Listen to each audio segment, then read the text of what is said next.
Yeah, it really helps to build my credibility with clients, if you will. And I'm very open about, I mean, my sessions are not about me, but I'm very Right. open about what I've experienced so that they Hmm. understand. I know what shame feels like. I know what remorse feels like. I know what guilt because you keep doing the same thing over and over again, expecting a different result. Right. I know how all that feels intimately. So Mhm. it's that parents appreciate that and young people appreciate that too that are going through this. Welcome to the Audacious Living Podcast, hosted by my man, Audley Stevenson, the Odd Man.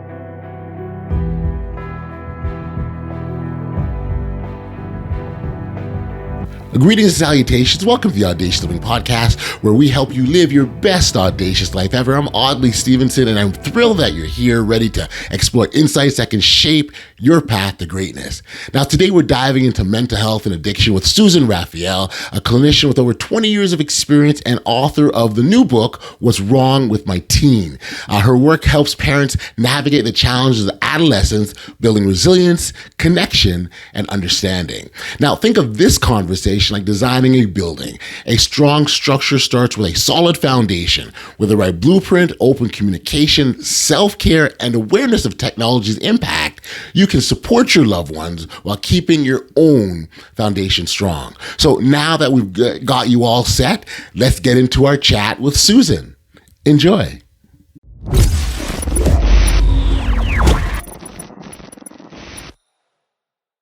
Hey, Susan, thank you for joining me here today on the Audacious Living Podcast. I really appreciate you being here. Thanks for doing this. Oh, my pleasure. Thank you for having me, Audley. This is great. I'm always saying that Um, I do really appreciate having the opportunity to sit down and engage in dialogue with individuals, about the work that they're doing and really how they're, they're making their mark to make this world a better place and help others along their journey. And that's exactly what you do with respects to supporting parents and as they support their teen children and which, and we all were teens at one point in time. We all know what that journey was like, is like. And so to be able to give that type of support to parents is a fantastic thing. I know you've written a book recently. We'll talk about that. But maybe as a starting point for those out there that aren't familiar with Susan Raphael and her work that she does, maybe you introduce yourself to our audience and sort of talk about the work that you do and then what's got you to the point that you're at now. Sure. So I'm Susan Raphael. I'm a mental health and addiction clinician.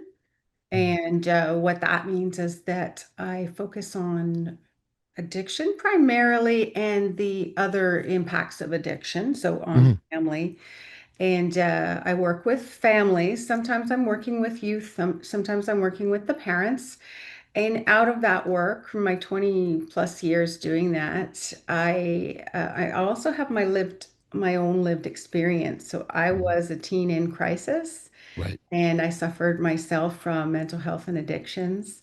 So I bring that platform, if you will, to my work, which really helps me identify with the clients Absolutely. and I've also had loved ones like we all have that have struggled with addiction and mental health. So Mm-hmm. navigating those relationships is extremely challenging. Yeah. And it's Yeah. extremely challenging for the client and for the youth as well as for the parents and the loved ones. So that's I'm also a referral clinician with the National Basketball Association and the NBPA Okay. Players Association. So I love that work. And also, when you think about it, a lot of players are drafted when they're adolescents. So they're going through a Mm-hmm. very unique young person experience. So I like to bring my expertise to that as well. And I've written a book, yes, which I'm sure you're going to ask me about. Sure. Really, my best practices, things I've learned over the years that work, the common elements. I know you have your framework. I sort of have my framework of the common things that parents get stuck on, what they ask me about. So I've put it all together into a guide that's very easy to digest because parents are under enough pressure. Yes. And that's my focus right now, and I really love that. I really love bringing something to a higher audience, to a greater audience, so I can share kind of my best secrets and what my clients have told me over the years, sort of the Mm. teen perspective and the young person perspective. I can share that at a greater level. I love all of it. I gotta tell you, Susan, I really do. But the piece that really jumps out to me the most is the way you take your lived experience to help you relate and work with your clients, and Yeah. um, it almost sounds like it fuels your work, so in a certain degree as well too. And I think that's so important because of you're sitting down with a person who's in crisis. Mhm. One of the most important things that they need to know and understand is that you understand them, right? And like Absolutely. that is a starting point. Yeah. Yeah. It really helps to build my credibility with clients, if you will.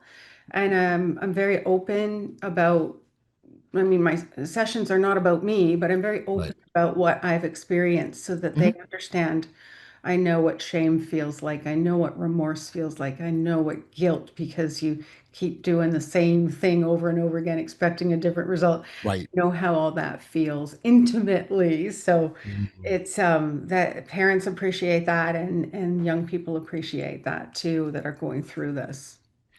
And over time, I think we've seen sort of time goes, we're seeing the challenges that parents and families face change and evolve.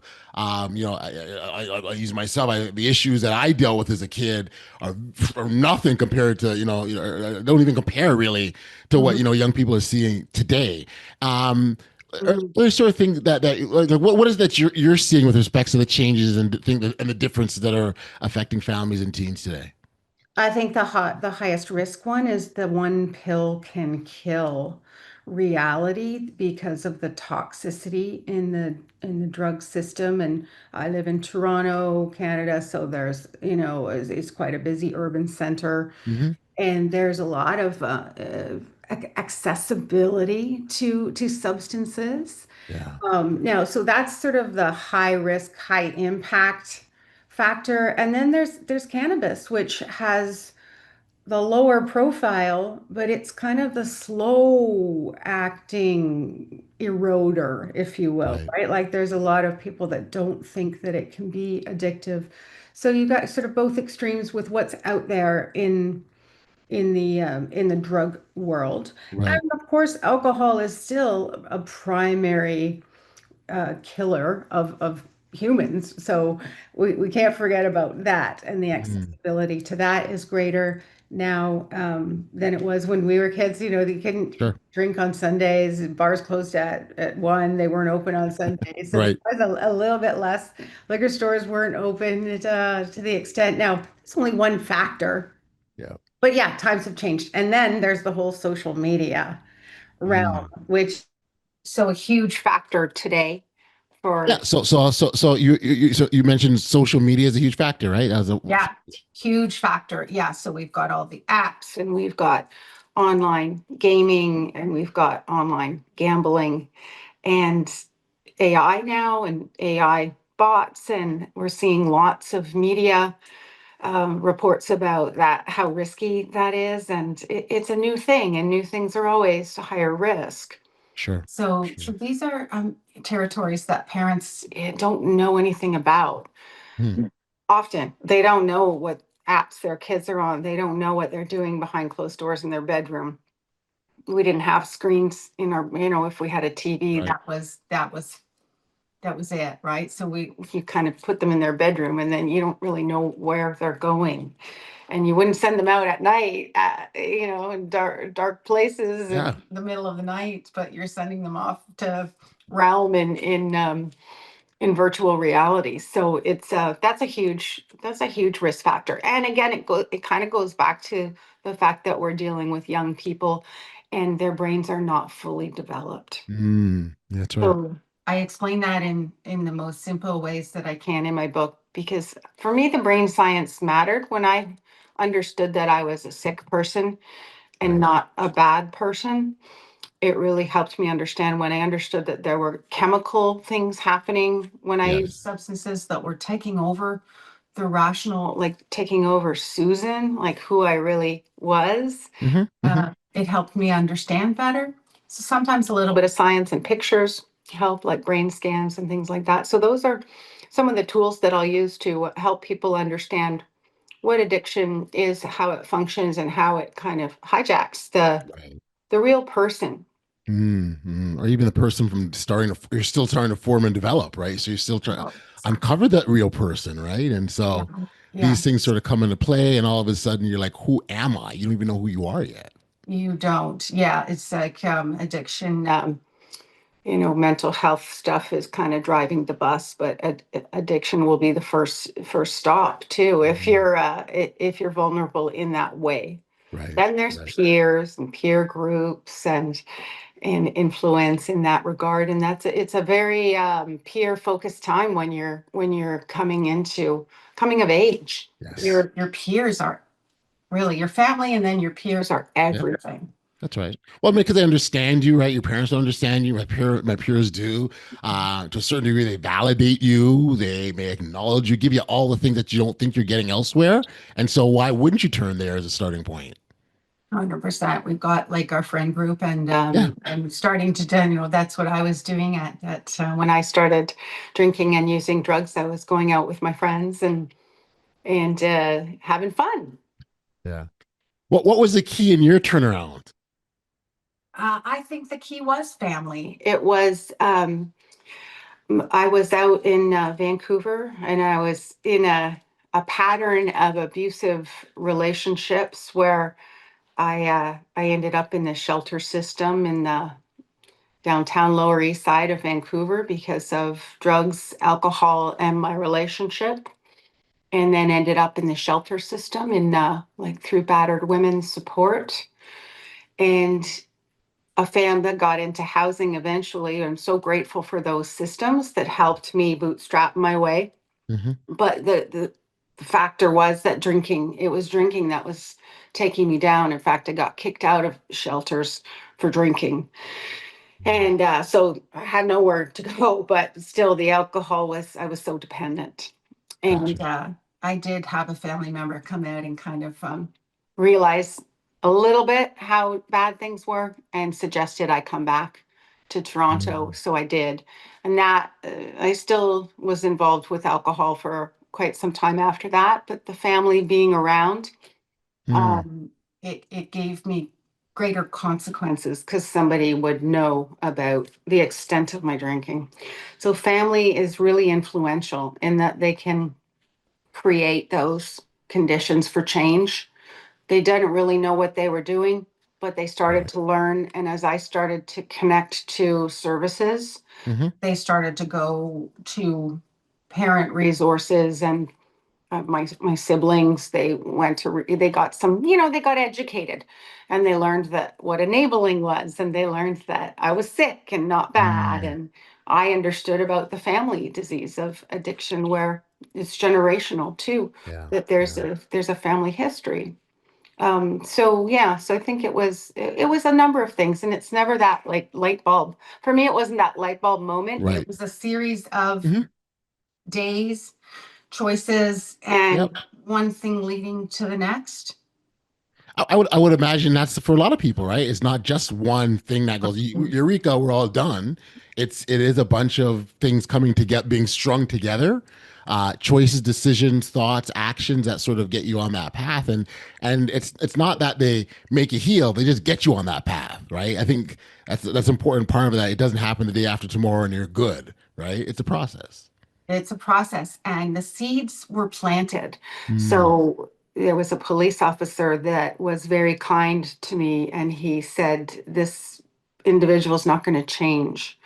And while I heard that and I internalized it, I wasn't ready yet to leave the relationship. So, but I always remembered what he said. And I remembered it because he was kind and compassionate. Mm. And not all the police officers were. Some of them would get really fed up with us fighting again and again and calling them. So I really remembered that compassionate listening and telling me just that this wasn't going to change. This was a pattern, and I needed to get out of the pattern in order to kind of save myself. Gotcha. So the seeds are planted, as my point that sometimes people think relapse or setbacks are, oh, it's all gone Yep. and we're back at square one. Well, no, you're not, Right. because you have the knowledge, and you have those seeds planted, and the heart is kind of connected to. I think there was always a light in me that knew that there was a solution. I just didn't know what it was. Yeah. So those seeds can kind of help That's to right. shape that. Does that make sense? Yeah, it all makes total sense. I even think even in the coaching space, right? Coaches don't give you the answer; they help you uncover it. To your point, right? So the seeds are there. It's just maybe they've been buried by other stuff that you need some help getting there. So that's kind of what I equate it to, and I think it's very very relevant. Yeah, and then that concept of living a day at a time, Yeah, and it kind of aligns with your being better than yesterday, yeah, right? It's just get through today, and that's right. then tomorrow you can say, "Look, I That's got right. through yesterday," so it's That's right. like, That's right. okay, better And than yesterday. what I like about that is now you're on the pathway to creating some momentum here, right? So it's better than yesterday. I climbed that mountain. It was cool. I celebrated. I gave myself credit, pat myself on the back. I did a great job. What can I do today? And build on that. And then all of a sudden you've got 7 days of wins, right? There's no way you're not feeling good about yourself. There's no way you're not Yeah, feeling unstoppable, right? yeah, And then what's nice about that is even if you falter, and there will be moments, and I think that's an important piece. We give ourselves some grace here because we may very well and oftentimes do. There's a bit of a falter.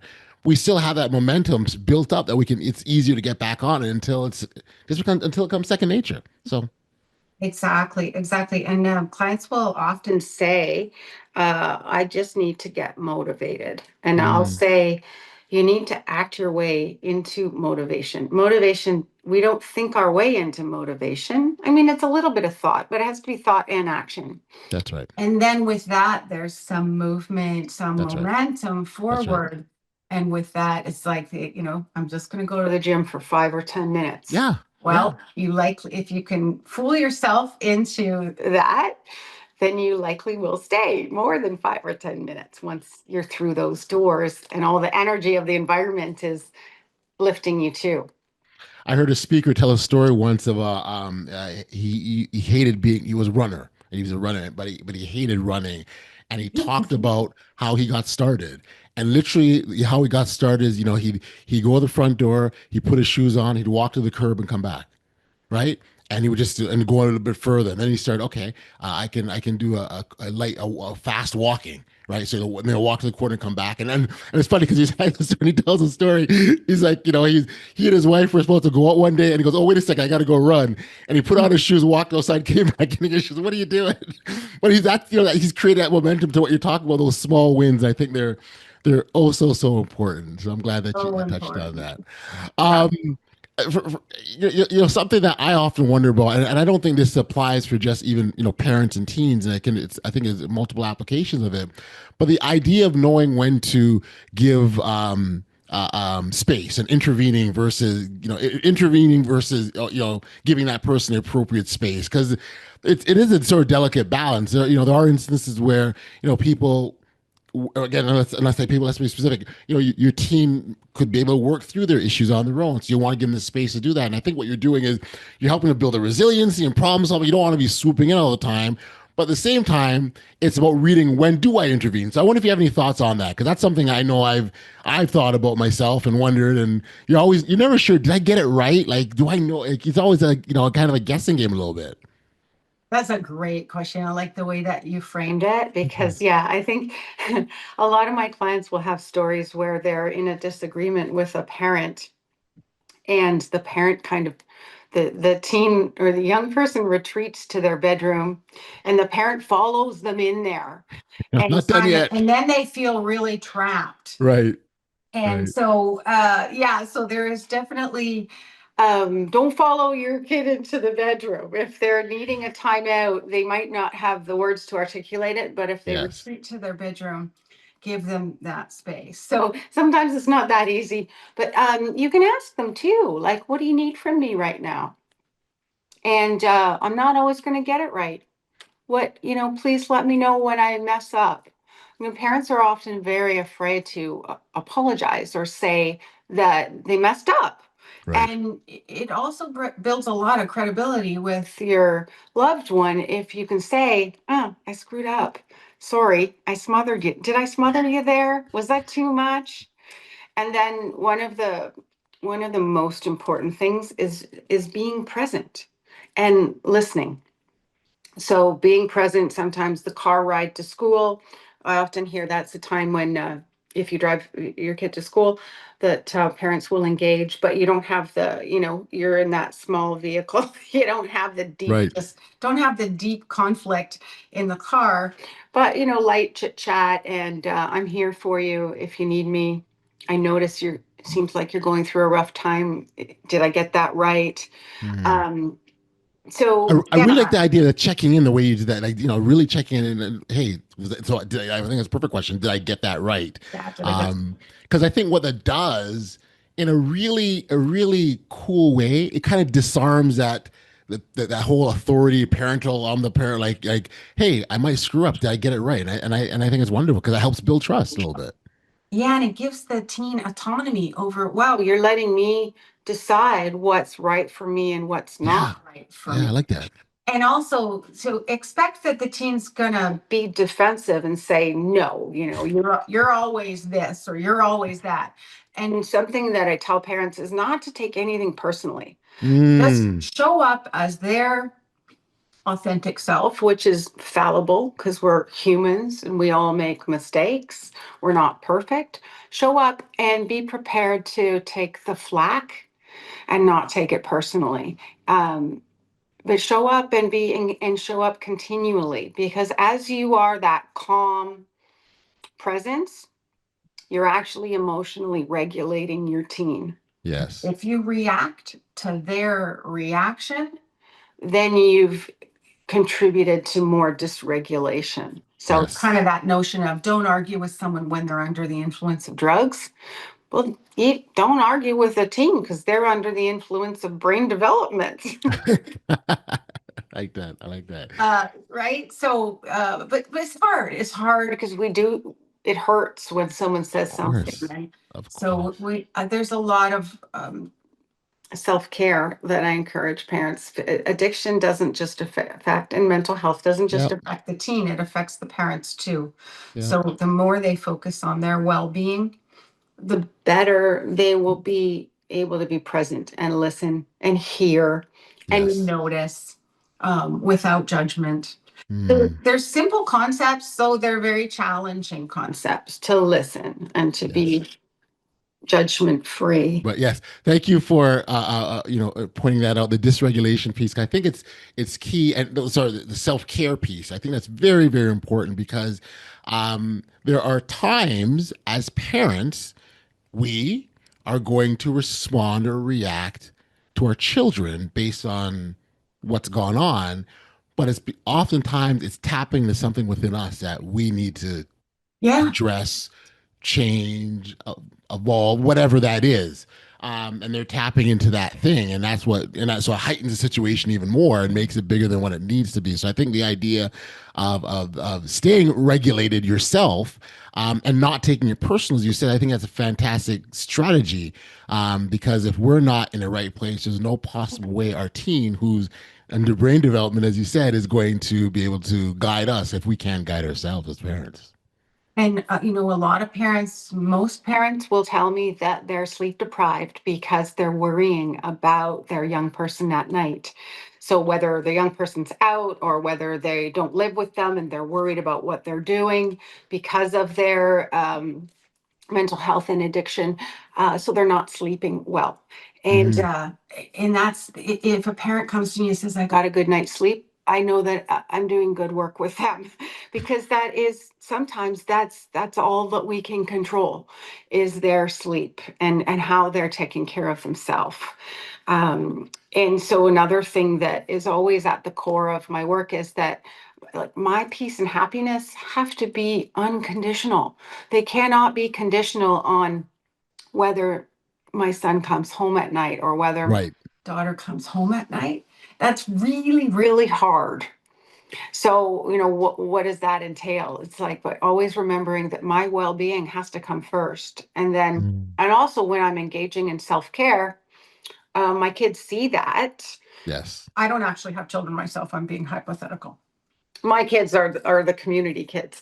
But they see we're modeling that to them. Yes. That we Yeah. go and do things for ourselves because parents will often feel guilty. I can't go to get my hair done or go to play basketball with the guys because I can't leave them alone or whatever. But Yep. you're modeling health and wellness to Yes. them, Yes. Yes. and Yes. don't underestimate that. Yep. No, no. And they will learn from us more than what they see than what we actually tell them. Mhm, mhm. I remember my teenage son getting a conversation once, and he was just sort of saying, "Yeah, I saw you do this one time, and this is what I do the same thing too."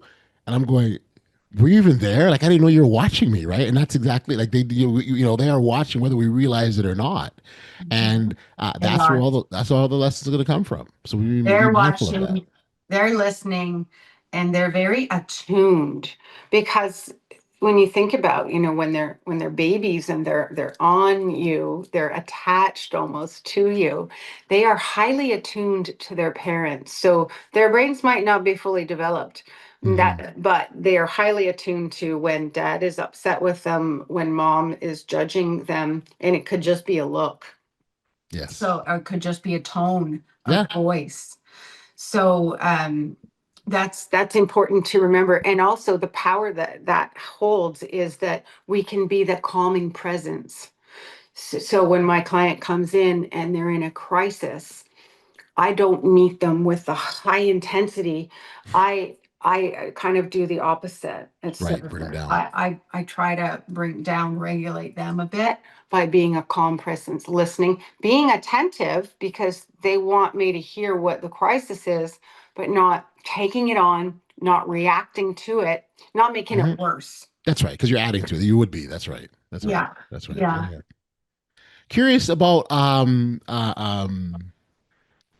I guess myths as they relate to teen addiction and mental health. Do you have other myths out there that you've come Yeah. across or familiar with? Yeah, absolutely. There's lots of myths, right? That it's just a phase. They're just teens and they'll grow out of it. Hmm. Um, and again with cannabis because it's so prevalent, and because it's been um, legalized, there's Yes. a perception of harm that kind of has gone down, and it's not necessarily less harmful. It's in fact more harmful because the THC content has gone up so dramatically since we were kids. Yeah. I was a kid, and so yeah, so that don't minimize a young person's relationship to substance, and particularly cannabis, because it's more of a slow burn where it will sneak up on you, and then it does impact the development of the brain. We're seeing from studies because it's regulated now. We've got more science around it, so that's Right. definitely one that prescription medications are safer than street drugs or illegal drugs. I mean that a lot of sadly, young people are acquiring drugs on apps that are on the internet, and Yeah. drug menus are filtered to them multiple times an hour, even if they're not looking for them.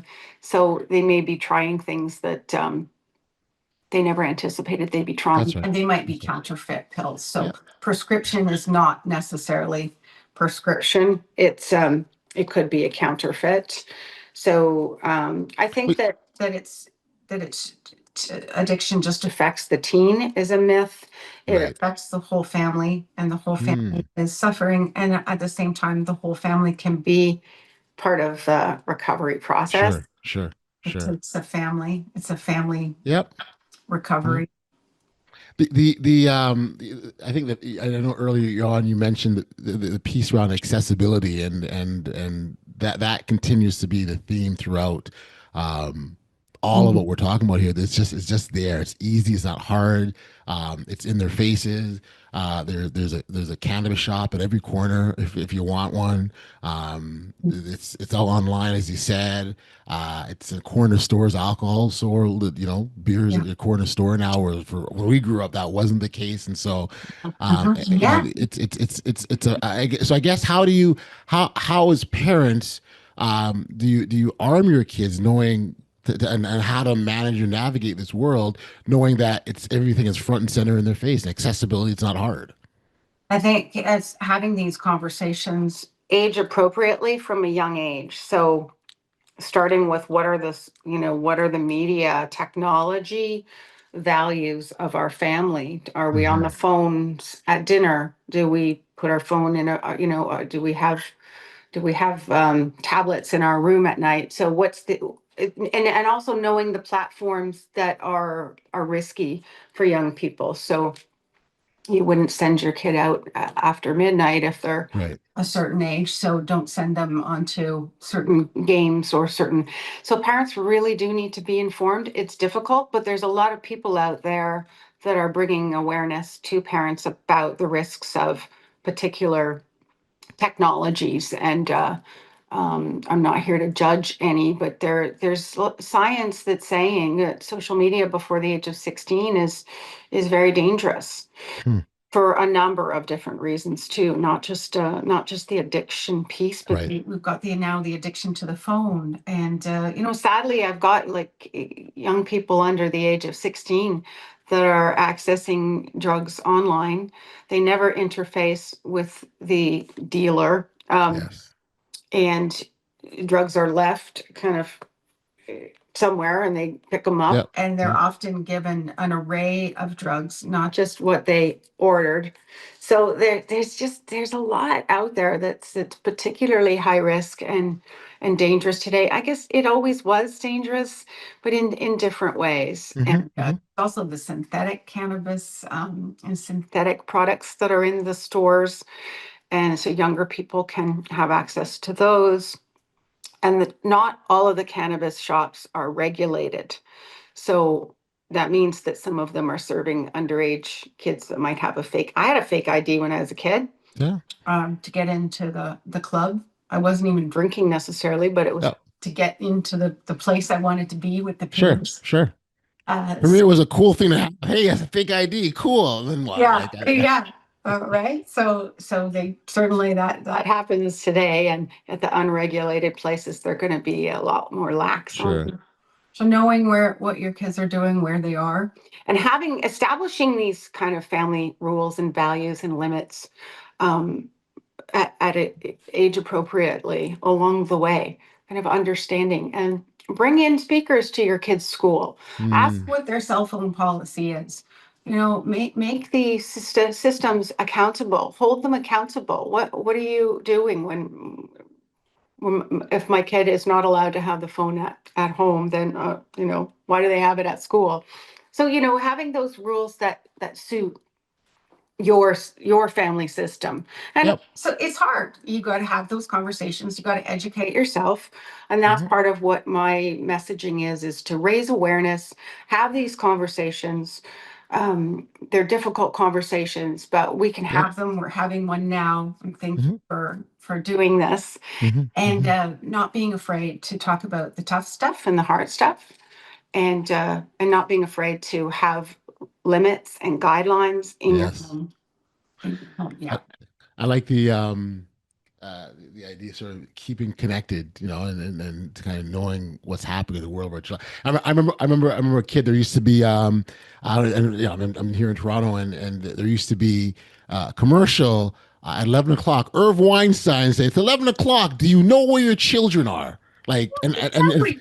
and you think about that now, you're going, "Oh wow!" But like that was a big deal back then. That was Now, a big deal. now you say where your children, you're like, yeah, I don't know. Actually, let me call and see if they answer. Like that's kind of the response you may get, right? We don't always Where know. they're in their room talking to a chat bot that is, having inappropriate Yeah, conversations with yeah, them. So you think that they're safe and they're not. And I think that's the danger yeah. today with technology, is because wherever technology is, your child has access to avenues that would Hmm. predators and with Yep. Yep. danger, with real danger. So, I mean, Yep. I don't like to be an extremist, but there are things out there that are flagging Yeah, no, but I me. think you're being realistic, though. I mean, like, I don't think anything that you said is outside the realm of possibility. These are Yeah, part of our world, right? Like they're out there, and world. so And yeah, it's yeah, we need to know what that world that our teens are exposed to is. And I learn everything from them. I learn about the drugs, I learn about the video right, games, right. and I make sure I'm informed so that I can have discussions. I've never played a video game except Pac-Man back in the day, and I was more pinball. But they tell me about the games and they Sure. explain the games to me, and I read and I learn about the games and I learn about which ones could be more dangerous or higher risk. And I Yeah. ask them about those things and if they're concerned about those risks. Mm, And yeah. sadly, a lot of my clients have experienced, this exploitation online. Um, and from very young, from 20 years ago when the internet was sort of newer, or Right. it's more like 30 years now, the internet, but yeah, when things were not as accessible, and a lot of them had experienced things like that, and predators, Sure. and that they were using a computer in the living room of the home. So That's parents will right. need to understand a little bit about this technology. Yeah. No, big for sure, for sure. Um, Curious if there are parents out there that are having that overwhelmed feeling or the hopeless feeling. What's the sort of the one piece of advice you give to them? Read my book. There we Read my go. book. Yeah, and parents are overwhelmed. Last year, the Surgeon General came out with a report saying that parents were under pressure like never before, and he had never come out with a public service announcement such as that. So, validate that parents are under pressure and overwhelmed, and it's kind of that old adage of putting on your own oxygen mask first. You've got Right. to take care of yourself first so that you can be there to put the oxygen mask on your loved one. Taking care of self first, and not being afraid to find the right avenues to talk to other parents who are going through the same thing, because a lot of parents don't want to talk about when their kids are Right. struggling. They want to talk about when things are going really well. Yep. Yep. And I get it. I get it. so I validate parents a lot. I empathize with them. They're under pressure. Kids are under pressure. And how can we try to relieve some of that pressure? We can't control another person. We can't change another person, but what can we change? There is lots we can control. And kind of Right. reminding them of that they do have more power and influence than they're connected to when they're in overwhelm. Like all of Gotcha. us, I get Mhm. overwhelmed too. Yep. Yep. For sure. Let's talk about the book. I mean, was the goal to become an author when you wrote "What's Wrong with My Teen," or was that something that you felt I needed to be uh, done? I picked up writing during the pandemic. I took a couple of memoir writing courses because I thought it would be something fun to do. And Yep. it was actually channeling some other stuff from the pandemic too. Like I heard in your podcast that I couldn't do the things I want. I couldn't go to the gym. I couldn't go to my friend's house. Yeah. Couldn't do my recovery activities. Couldn't do my massage and all the chiropractic, all those things I like to do. Yeah. So I kind of needed to This is a channel. pandemic podcast. Absolutely. Yeah, It was. This is yeah. when we got going. I needed to start something that I could do, and so I took some writing courses, and then through talking to some of my writing teachers, decided that this was a book that was really needed. And I left it. I kind of put it on hold for a while, and then there was another school shooting, and I don't recall which one it was, and I don't recall where it was. And I thought, I need to do what I can. I can't do anything about that school shooting. I need to do what I can, and Yeah. bringing my knowledge and sharing my knowledge Hmm. and my skills and my best practices. That's something that I can do. So I embarked on a process of with a writing coach, because I Hmm. like accountability for Yes. myself, Yep. and that helped me be accountable. Um, I'm not a writer. I like conversing with my clients. I like talking to my clients. So it was a challenge, But I like a challenge as well. And now that it's done, I think it's kind of like childbirth. You forget about the pain you go through. Because I did tell my husband if I ever want to write another book to shoot me. So um, I have to remember that because everyone That's does. When funny. you're in the author community, there's, when are you writing? What's your next book? That's right. What's your next? Like, oh my gosh, I don't know. That's it. That's it. That's it. I'm still raising this one. I'm still No, bringing yeah, this you're one still, into the yeah, world. you're still birthing this one, and yeah, and I get it. I get it, absolutely. I'm going through the writing process myself, and Are you? yeah, I just sent off my draft to my coach, to my writing coach, to Amazing. say, hey, this is where we're at. And but I think what was interesting with me, it was never a question. I've always operated on like when it's I know when it's time to go kind of a thing. And so when I first started talking to the coach, wasn't about, okay, let's set up a schedule to make you accountable. Like, no, accountability is not the issue. I know I'll get it done. I just got to do it on my time, right? Yeah. But yeah, you just kind of go through a process, and partly it's to echo what you said. It was like I felt it needed to happen, and I felt it needed to be done, and so that's kind of what we embarked on. So yeah, we'll see where it goes, but yeah, it's in the works now, and we'll go from there. Well, Yeah. congratulations, Thank and you. that's great. And I'm like you. I get a feeling. I get like an overwhelming, whether it's a desire or an insight Yeah, to do something. And I always like to have a challenge. So I just know when I know, I know. And I yes, guess when you operate on that principle, then your knowing gets more and more clear that's right. because That's I right. wanted to be a counselor, but I didn't believe, 25, when I embarked on this, I didn't believe that I could. So I had to kind of close that gap on, I want this, but I don't believe in it yet. So how, I believe in myself yet. So how do I bring those together? And that's been a lot of my ability to coach others is that I didn't believe I could do the things that I've done today. And I certainly wouldn't have been able to do them if I weren't in active recovery myself. Mm, I Yeah, love it. with a I love lot it. of support and a lot of recovery community and recovery and just well-being community too. My Yes. yoga community, my Yep. Yep. fitness community. There's building community and connection is so important. Absolutely. And you talked about family early on and how that connection, that all is And part of it. family. I mean, family I, too. Yeah. I'd love to get maybe your thoughts, and when you look at sort of the field um, of mental health as it relates to teens and mental health and addictions, uh, how do you see that the support being offered? How do you see that evolving over time? Well, it's the conversations are happening more and more. Okay. And we have more and more of a crisis situation with homeless and addicted people in the certainly urban, they're in the rural, everywhere, right? So I actually am very optimistic and very hopeful. There are services today that didn't exist when I started this. There are so I when I did my education for addiction counseling certifications, there weren't the college courses that there are today. There's a number of college courses today and Mm, master's levels addiction courses that didn't exist.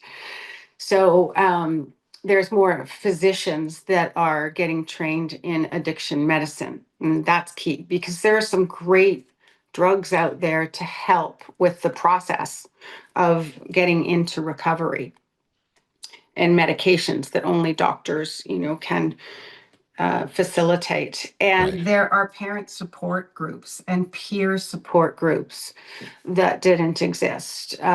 In, say, for example, in 12-step recovery, there are teenagers that attend 12-step recovery meetings, and that wasn't the case many, many, many years ago. Mm, The ages are, we're raising that bottom yep. for in as communities. I feel like we're raising that bottom. There's also more and more people, so of course that it can seem like there's just more of it everywhere. Yes. It's also the nature of some of the drugs too. They're not as hidden. Yep. more prevalent. Okay. So yeah, so there's lots and lots of resources out there. I think the confusing thing is how to navigate it. And so Yes. having a professional or having some of these community peer groups to talk to other people and see, what did you do? Not being afraid, breaking the stigma. With addiction and mental health, there's always that stigma. Mm, And we need to break that, have the tough discussions. It's an illness, it's a disorder like yes. any Yes. other, and it's complex. But we need to talk about it and treat it like we do other disorders, and fund it the way we do other disorders. True. True. True. Well, I'm very glad that we've had an opportunity to talk about it and engage these conversations. I think, as you said earlier, these are the conversations that can help help families feel hopeful and about the future and what's to come. And I think these conversations help even from a like being very clear what the path forward can look like, and that it's not the end of the road and it's all doom and gloom. There is not there. We all, I mean, we have to remember we all were teens at one time too. And if you think back to when you were a teen, yeah, you had some challenges, but you got through them.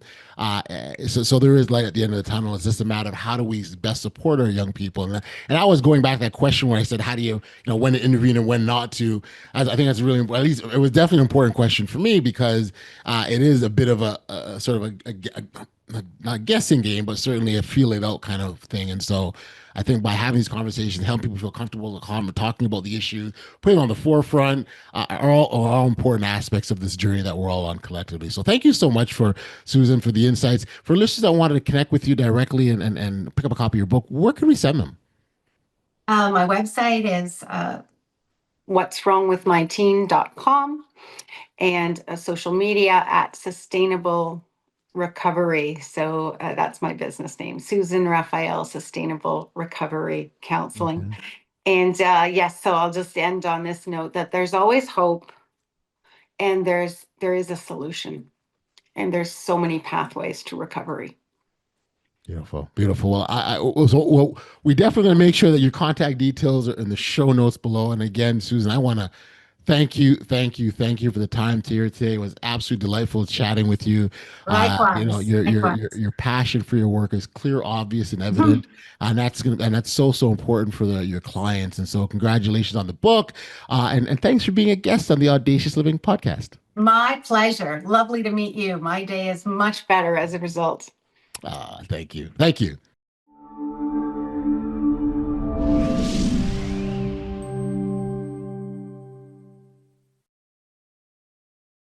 Back we are here on the podcast. So much thanks and appreciation goes out to Susan for an incredible conversation. One of the key takeaway for me when I think about it is self-care. It's not negotiable. You can't support others effectively if your foundation isn't strong.